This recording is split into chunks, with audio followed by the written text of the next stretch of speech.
Hi everyone. இன்றைக்கி upcoming பிரைட்ஸ்க்கான சில skin whitening treatments பற்றி தான் பேச போகிறோம். அதாவது இந்த ட்ரீட்மெண்ட்லாம் நம்ம பண்ணுறதுக்கு முன்னாடி என்னென்ன சைட் எஃபெக்ட் வரும் அப்படிங்கிறது நம்ம நல்லா தெரிஞ்சுக்கணும். ஃபஸ்ட்டு எனக்கு மேரேஜுக்கு 3 months இருக்குது. 45 days தான் இருக்குது. நான் என்னோடய ஸ்கின் டோனை விட லைட்டன் ஆக்கணும், இல்லாத பட்சம் நான் நல்லா ஃபேர் ஆகணும் அப்படின்னு சில பேர் வராங்க. 3 months 6 monthsக்கு முன்னாடியெல்லாம் வராங்க. இது பாசிபிளா அப்படின்னு கேட்டிங்கன்னா பாசிபிள். அதுக்கான சைட் எஃபெக்ட்ஸ் அதிகம், ரொம்ப ரொம்ப ரொம்ப ரொம்ப அதிகம். நம்ம இல்லாத ஸ்கின் டோனை கொண்டு வர முடியாது, பட் ஆனால் நம்ம இருக்கிற ஸ்கின் டோனை லைட்டன் ஆக்கலாம். கண்டிப்பாக அதுக்கு வாய்ப்பு உண்டு. நீங்கள் நேச்சர் வைஸ் போனீங்கன்னா ஃப்ரூட்ஸ் ஆன்டி ஆக்சிடென்ட் நம்ம பாடியில் நிறைய ஏறும் போது நம்மளோட ஸ்கின் தானாக க்ளோவிங் ஆகும். அதை விட்டுட்டு கெமிக்கல் பீல், அண்டர்ஆர்ம்ஸ் டார்க்காக இருக்குது, நெக் டார்க்காக இருக்குது அப்படிங்கிறவங்க வெயிட் ரெடியூஸ் பண்ணாலோ நல்லா 1 or 2 time பாத் பண்ணாலோ போதும். இதை விட்டுட்டு நீங்கள் என்னோடய ஸ்கின் நல்லா டார்க் ஆகணும், நம்மள்கிட்ட இல்லாத ஒரு கலரு அளவுக்கு நம்ம ஸ்கின் வேணும் அப்படிங்கும் போது அதுக்கான சைடு எஃபெக்ட் அதிகம்.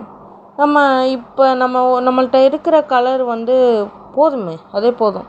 நம்ம ஹெல்த்தியாக இருக்கும். ஹெல்தி இல்லாதவங்க எவ்வளோ பேர் இருக்காங்க. நமக்கு தெரியும் எவ்வளோ ஸ்கின் டிசீஸ் இருக்குங்கிறதும் காமனாக எல்லாருக்குமே தெரியும். அப்போ ஹெல்தி இல்லாதவங்களை கம்பேர் பண்ணும்போது நம்ம ஸ்கின் ஹெல்த்தியாக இருக்குது. மெலனின் கொஞ்சம் அதிகமாக இருக்குது, அதாவது லேசாக டார்க்காக இருக்கும் அப்படிங்கிறத நினச்சி ஃபீல் பண்ண வேணாம். மெலனின் இல்லைன்னா என்ன ஆகும் அப்படிங்கிறது நீங்கள் நெட்டில் நிறைய பார்த்தீங்கன்னா இப்போ இருக்கிற சுச்சுவேஷனில் நிறைய தெரியும். மெலனின் இல்லாமல் கஷ்டப்படுறவங்க எவ்வளோ பேர் இருக்காங்க. நமக்கு நேச்சராக கடவுள் கொடுத்த கிஃப்ட்டுன்னு சொன்னால் இந்த மெலனின். இது நார்மலாக ரொம்ப லோவ்லேயும் இருக்க வேணாம், ரொம்ப ஹைலேயும் இருக்க வேணாம். மெலனினை நீங்கள் கரெக்டாக நார்மலாக மெயின்டைன் பண்ணுறதுக்கு ஒரு நல்ல டாக்டர்கிட்ட கன்சல்ட் பண்ணிங்கன்னா போதும். அதை விட்டுட்டு நான் என்னோடய ஸ்கின் கலரே நான் மாற்றணும், அதுக்காண்டி நான் எவ்வளோ நாளும் எக்ஸ்பென்சிவ் பண்ணுறேன், எனக்கு 6 monthக்குள்ளே நீங்கள் பண்ணி கொடுங்க அப்படின்னு கேட்கும் போது அதுக்கான விளைவும் நீங்கள் தான் சந்திக்கணும். நிறைய க்ரீம்ஸ், அந்த ஃபேருங்கிற ஒரு டோனை வச்சுட்டு நிறைய இப்போ ஃபேர் அண்ட் லவ்லின்னு இருந்துட்டு இப்போ க்ளோ அண்ட் லவ்லியாக மாற்றிட்டாங்க. ஏன் அப்படிங்கிற ரீசன் ஃபேரை இம்பார்ட்டன்ட் ஒரு அழகுண்டு அவங்க ஐடென்டிஃபை பண்ணுறாங்க அப்படிங்கிற மாதிரியெல்லாம் இப்போ வந்ததுனால க்ளோ அண்ட் லவ்லின்னு மாற்றிட்டாங்க. நீங்கள் ஃபேரை ஒரு ஐடென்டிஃபையாக ஃபேர் தான் பியூட்டி, ஃபேர் ஸ்கின் தான் பியூட்டி அப்படிங்கும் போது அப்படியெல்லாம் கண்டிப்பாக கிடையாது. ஃபேர் ஸ்கின்னாக நீங்கள் அன்ஹெல்த்தியாக இருந்தால் ஓகேவா?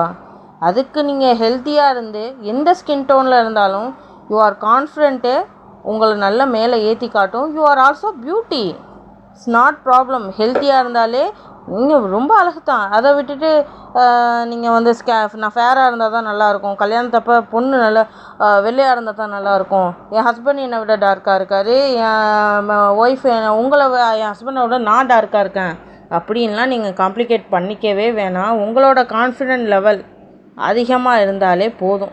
இதை மீறி உங்களோட நெய்பர்ஸ், இந்த வரவங்க போகிறவங்கெல்லாம் பேசுகிறத கேட்டு உங்களை நீங்களே தாழ்த்திக்கிட்டிங்கன்னா கண்டிப்பாக அதோட விளைவு நீங்கள் தான் சந்திக்க போகிறீங்க, பேசுகிறவங்க சந்திக்கப்படுறது கிடையாது.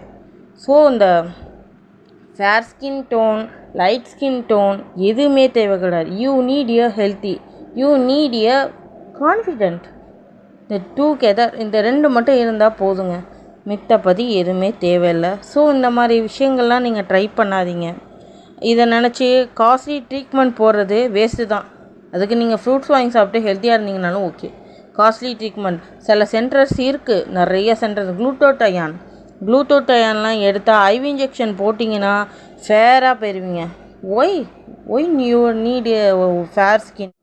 இட்ஸ் நாட் ஒரு அனவாசிய ஒரு விஷயந்தான் இது.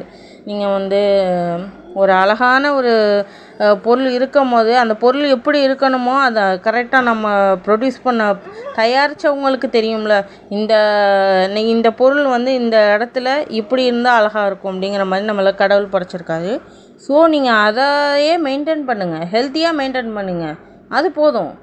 அது நீங்கள் அன்ஹெல்த்தியாக எனக்கு ரொம்ப ஹேர்லாம் தின்னாக இருக்குது, எல்லாருக்கும் இருக்கிறத விட உங்களுக்கு ஏதாச்சும் அன்கம்ஃபர்டபுளாக சுத்தமாக அவங்களுக்கு எல்லாருக்கும் இருக்கிற மாதிரி இல்லை, எனக்கு அன்நார்மலாக இருக்குதுன்னு எதை தென்படுதோ அதை மட்டும் க்யூர் பண்ணி பியூட்டி கான்ஸ்டண்ட்டாக எடுங்க.